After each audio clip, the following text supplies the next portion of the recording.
Hey guys, welcome back to Shredcraft RC. This is Cam, and today I'm showing you what's in my bag for when I go to the track. So, first off, got the cars in their boxes, 2 car boxes. I also keep the tuner in here just in case I need to make changes on the Hobbywing system. The accompany system is all done through my 10PX here, and then the RDX is driven off the Noble NB4 here. I like to do that in case this car I want to take outside and do some outside stuff this summer. So this is a little cheaper remote. This is a little more expensive remote. Definitely can recommend both for the prices. So these actually fit really nice where 10PX goes in like that. The Noble goes in like that, and they just kind of interlock. They're not going to bang or hit any buttons. Nice and secure. So that goes in there. This I tend to keep some of my stickers. So I make sticker packs just to kind of help promote Shredcraft and hook the homies up with some cool stickers. So I sell them these sticker packs at the track. Always keep those in there, so whenever somebody asks, I got stickers. And then some of my carbon fiber parts, where these are bumpers that I actually made. Now these are for the YD2, and these have a finger loop, so you can pick your car up from the bumper and have a nice pickup point. I did the same for the rear bumpers. One sec here. So this is a rear bumper, and I run both these. I run the front on the MD1 because it fit, and then I run the rear on the RDX because it fit. And this has finger loops back here, so again, you can pick the car up super easily from the back. This is like a new product I'm kind of coming up with, and I'm still working on some designs, so those will be available on a website I'm building coming up here shortly. So stay tuned if you like that.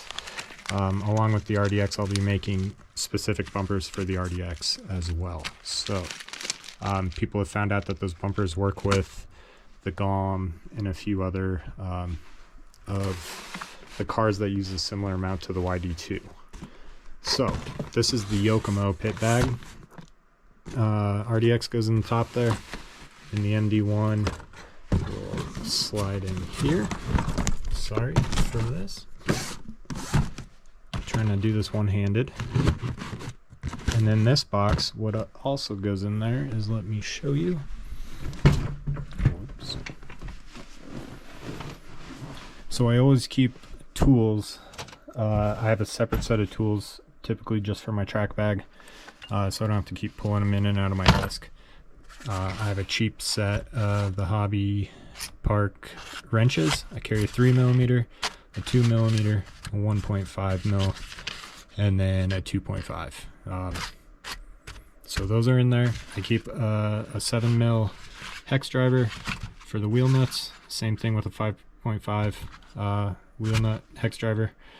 This is a pair of needle nose pliers. Always handy doing stuff with these model cars.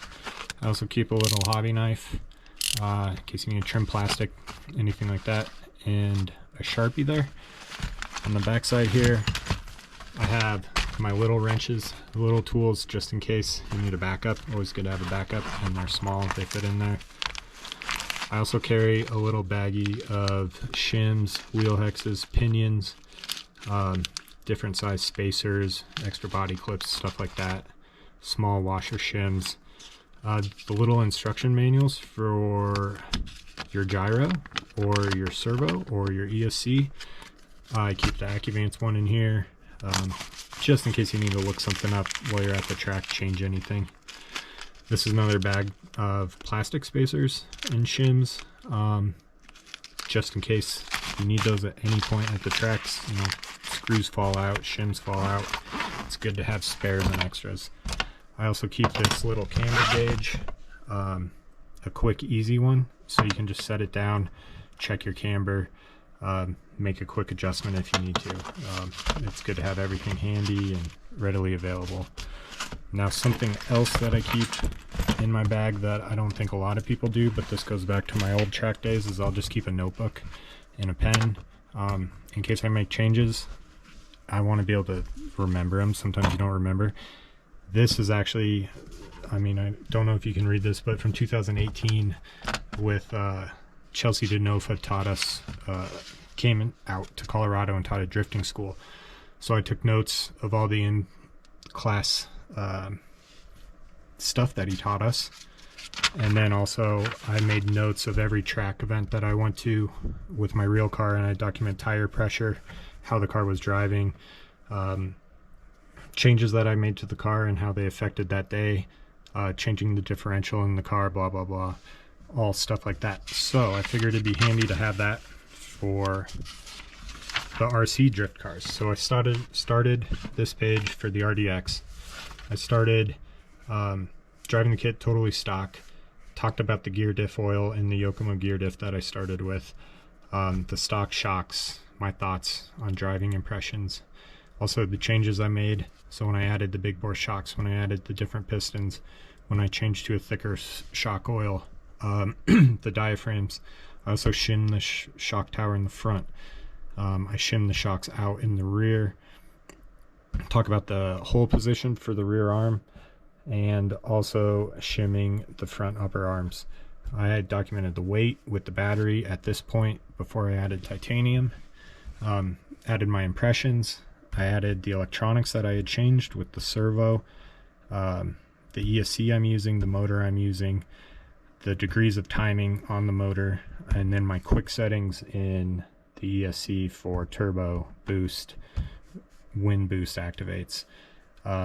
Stuff I wanted to change after that second day of driving, and then I'll continue that to just what I explained in the previous video with my alignment settings. So I'll just write down how much camber in the front, how much camber in the rear, what kind of tow it was running, what I thought of driving. That way, when I do make more extreme changes, I can go back to these notes and see if I liked it better or worse. I mean, most people can do this in their head, but I'm getting old, so I need to keep that documented. So yeah, tools and notebook go in the bag. Other than that, I got my batteries, and those are charging right now in a LiPo bag. I just charge them, you know, a couple hours before I go to the track. I know LiPo safety is important, so these actually have gotten a little puffy. These are the Redline Gens Ace 130C 4000 mega amp hours. I'm really bad at electronics, so I just have two. So run one, charge one. Typically a night at the track I'll go through 2 batteries. Each battery I get about 45 minutes. It's hard to tell because the car's on and off all the time, but yeah, that's my Yokomo track bag setup. I hope maybe this will help out some people and things maybe you want to bring to the track. Another good idea for things that I see at the track, or I sometimes need that I don't bring, is double-sided sticky tape in case an ESC falls off or your gyro comes off. You want to have some extra double-sided sticky tape. So I sometimes will throw that on, and sometimes this is how I stick the GoPro onto the car when I'm doing follow cams, and then maybe a little pair of scissors to go with that, just in case. But yeah, you always want to be prepared. I also like to keep it simple, because when you're at the track, or when I'm at the track, I'm there to drive. I don't want to sit in the pit and have to tune or change things, so I try to have everything ready to go, so when I get down to scale science I can put the car down and just shred with all the homies. So yeah, thanks for checking out the video. Make sure you subscribe if you like this type of content, and giving it a thumbs up always helps with the rating on the algorithm there. So I really appreciate all the recent comments and stuff and views and subscribers, and I'll keep coming out with this awesome RC drift content. Thanks guys. Catch you on the next one.